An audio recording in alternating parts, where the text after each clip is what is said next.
is SportsCenter. Alrighty, folks. Welcome to the Week 10 recap. We've now taken off 2 weeks from recaps. Mr. Hayden has some training to do in the meanwhile, and then next week he just quite didn't give a fuck to do it. But let's jump right back into it, motherfuckers. Week fucking 10 starts off with Mr. Bitches and Stroke Racing the Camel Toes. Camel Toes got beat with a lot of points to spare. They lost 69-54. Now evens up both teams at 5-5. Darrell Williams, a clear winner for Mr. Bitches. He totaled 20 points. He's got that running back title next to his name, but it would look like he's also got wide receiver fucking skills.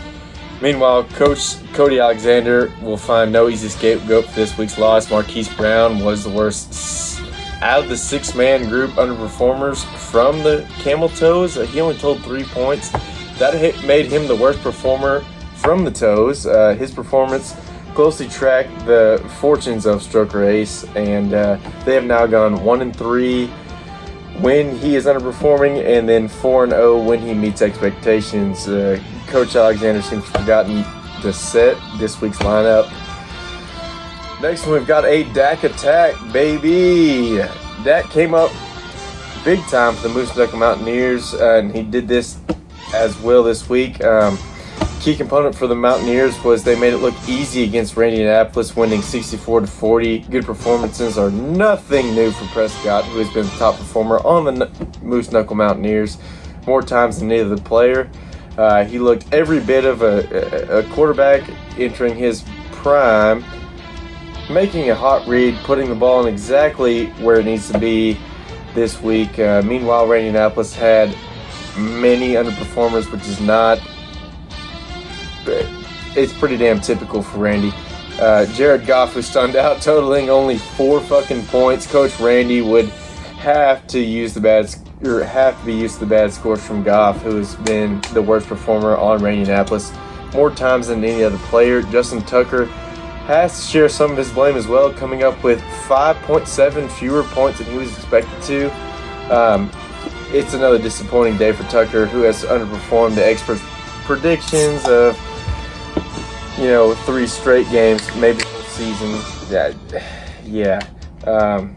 This drops Indianapolis to 3-6-1, and it brings up the Moose Knuckle Mountaineers to 6-4.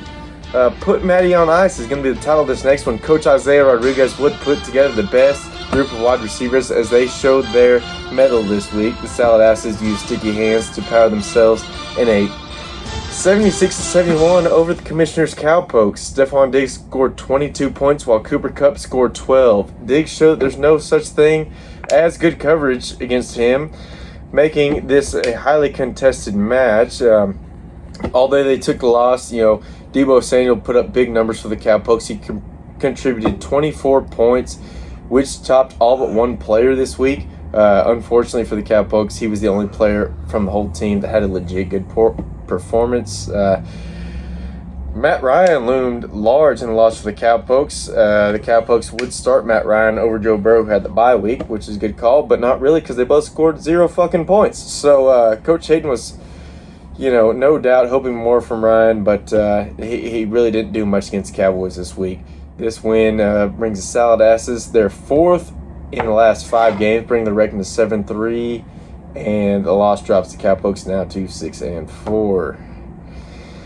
Bring the pain, baby! Drew and the Wicked Wingers were able to grind out a solid victory this week, and what the fuck were you thinking? Winning by a score of 63-51. The win gets Drew and the Wicked Wingers back to 500 at a 5-5 record. The loss, for what the fuck you were thinking, it's the 3rd in the last 4 games, bringing their record back down to 4-6. CeeDee Lamb was a key contributor to the Wicked Wingers, tallying 22 points. This was the 3rd time this year that Lamb has paced Drew and the Wicked Wieners. With 94 receiving yards and 2 touchdowns, CeeDee Lamb became the first Cowboy ever to go for 1,500 plus yards and 10 touchdowns in his first 25 games, which is quite a stellar fucking remark. Coach Ian Slag saw some familiar faces show their names this week. Ronald Jones, Salvin Ahmed, and McCall Hardman continued this point, combining for 2 points. Ahmed might be heading back to the waiver wire after getting picked up before this game. Next week presents an entirely different challenge for the Wieners as they play 8-2 Hang with Aaron and come to the match on a 6-game winning streak. Meanwhile, what the fuck you're thinking? Will Clyde with the Salad Asses? Salad Asses won't have Cooper Kupp to start next week, which might be a game changer. No dice in this next matchup. The tight ends come up this week on a 4-game losing skid. They went ahead and signed up for more punishment. They got beat by Johnson's 98-92. It was a brutally unlucky loss for the tight ends, who would have had every other game being played who would have won every other game this week. The tight ends now dropped to 2-8, which will bring John Johnson's to 7-3. The Johnsons fucking got a nice group effort out of 5, or in the win. 5 players beat positional averages, for what that's worth. Ezekiel Elliott was just the head of that pack, totaling 17 points that gave the most points to the Johnsons for the first time this season. The Johnsons also got a big effort out of Zane Gonzalez, who posted 8.4 points higher than expected. They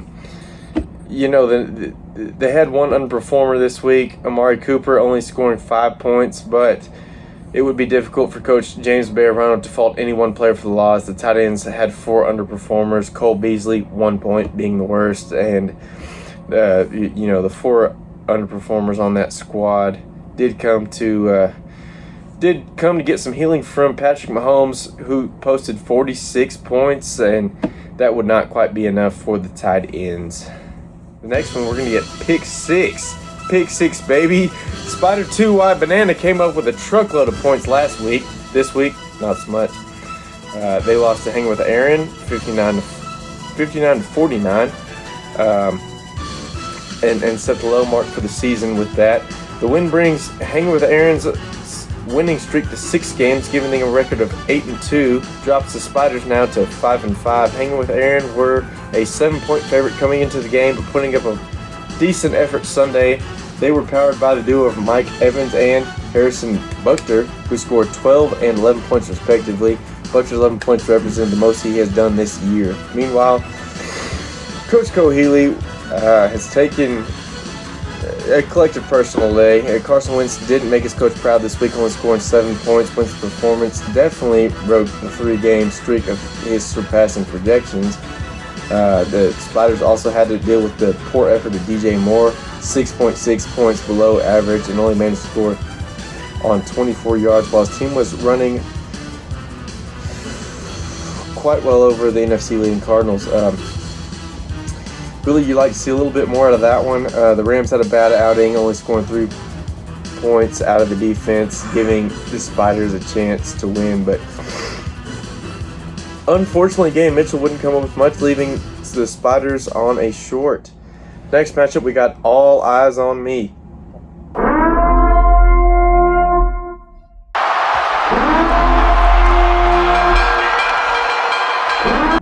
Coach Jordan Hernandez looked like they wouldn't quite be trying to take this game away up to the lineup, but they did come up and stroll past Suck Less, winning 66-51. It wouldn't help the Coolers halt Suck Less's 3-game winning streak. The win brings Coolers to 2-6-2. He's got 2 ties. Yes, motherfucking ties. And now drops Suck Less to 8-2. The Cool Arrows didn't have the fantasy equivalent of the 72 Dolphins playing in the early Sunday sleep, but they damn sure played like it. The tag team of the Dolphins defense and Rhamondre Stevenson led the charge, scoring 49 points between them. Apparently the Cowboys must have felt bad after last week's 4-point effort. Meanwhile, Suck Less decided the whole scoring points thing was a pause. Really, we love to fucking see that shit. Go fucking Cool Arrows. Fuck you, Suck Less. Let's go into the fucking next one. Next one, we're going to have Team 14 winning this one easy. He's kind of a fucking peon of the league, but the experts were kind of right. Team 14 demolished House with a Cock in his balls, 62-41. Blowouts are nothing new to Coach Thomas. Actually, that's not fucking true. When they win, they blow them out, but they usually get blown out them fucking selves. This win brings Team 14 back even to 5-5 and drops the loss with House and the Cockiness Balls to 3-7.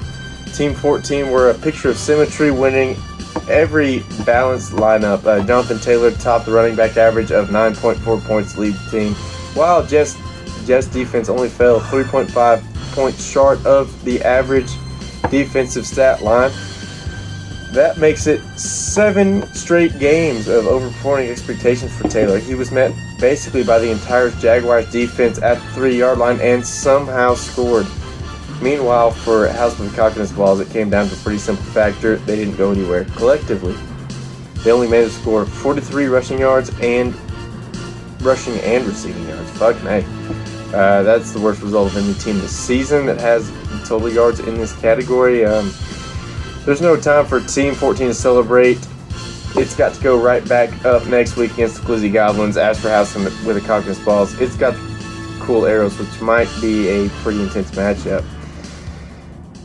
The next one, with their recent games that have been going the way they have been, it wouldn't be surprising if Coach Ryder McCalib were caught napping on the sideline. After last week's blowout, they played in another one this week and lost again. The Foreskins didn't quite sniff out the winner's podium, losing to Willy Wonka and the Sex Factory. That's a brother to brother fucking blowout. 70-37, Willy Wonka would take that one. Washington's Foreskins have now failed to top all of their projections for the past 4 weeks. This now makes it 7 in a row for the Foreskins, which leaves them with a 1-9 record and brings Willy Wonka to 6-4. The Sex Factory, though, did get better half of their points from just 2 players, Tyreek Hill and the Packers defense. A good performance by Hill has been critical to Willy Wonka. And the Sex Factory this season, they've gone 1-4 while he exceeds expectations. So 2-3 doesn't quite do it. They show they've gone pretty well optimizing his speed. Meanwhile, the fingers pointed at the Foreskins as they failed all over the place. They were brought down by the 5 underperformers, the worst of them being Baker Mayfield, 6 points. Coach Ryder McCalib can't quite seem to figure it out. He probably needs to trade that quarterback out, but I'm not saying shit. These teams will see quite a difference in quality of their upcoming opponents. Goddamn. The Washington Foreskins will be going against Indianapolis. That might be an interesting matchup as they both fucking blow balls. That team that is not very hot, neither one of them. Willy Wonka and the Sex Factory will take on John Johnson, which has been a powerhouse throughout the season. Next matchup we've got is the Glizzy Goblins going against Big Red. The Glizzy Goblins pulled this one out 70-66. This drops Big Red to back below 500, 4-5-1, and the Glizzy Goblins go up to 6-4. The Glizzy Goblins had several players step up in the win as 4 stars beat the potential averages. The Dolphins defense was the best of the bunch, putting up 20 fucking points. Jake Elliott also helped them as well, exceeding his projections by 8.6 points. Elliott has now overperformed the extra predictions for 3 straight games. Kendrick Bourne kept the Glizzy Goblins bench in the victory. He didn't let that discourage him as he went off for 19 points, but Bourne did better than any player actually in the Glizzy Goblins starting lineup this week. Meanwhile, Big Reds can place the blame squarely on Dwayne Washington, who scored no points. Bad performances are pretty common these days for Washington, who is now underperformed the extra predictions for 3 straight games. Yeah, that is all I've got, I think. I think that wraps it up. Fuck yeah, it does. All right, fellas, we've now covered them all. Glad to be back in the fucking recaps. We'll catch y'all next week. Hope y'all tune in. Stay drinking.